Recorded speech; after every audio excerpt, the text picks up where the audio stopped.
guys, gawa tayo ng maruya.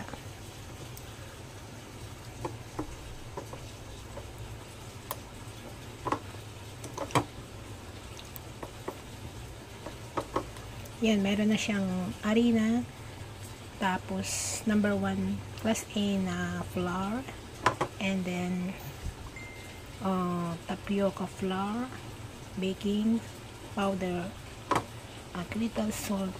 Kung gusto nyo libigyan ng additional salt, kung may vanilla kayo, okay din. At saka yun na yung banana ko. So, I mix lang po to. So, gawa tayo ng maruya. So, ayan. Gawa tayo ng maruya.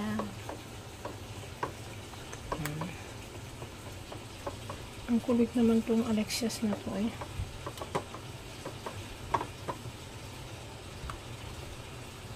Mahaba ang 3 minutes ko ah.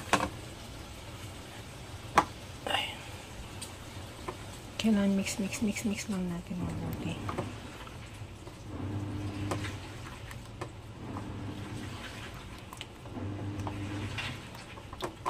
Medyo matubig siya. So, kailangan natin ang dagdagan ng harina.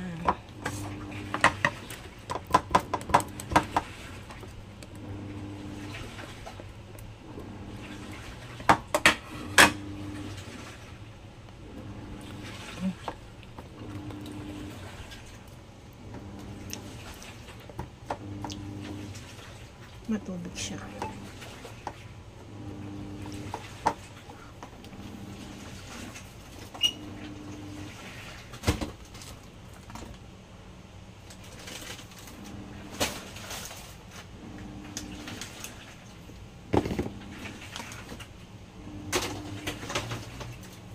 So, kung matubig siya, dagdagan natin ng harina.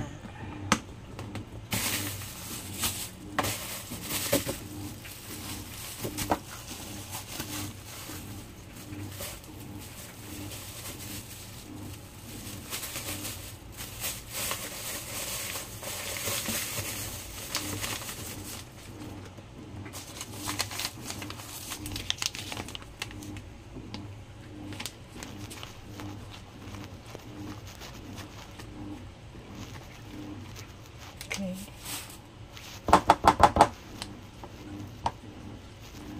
Kailangan medyo thick siya mga guys. Sobra ng tubig. Hindi pa pwede.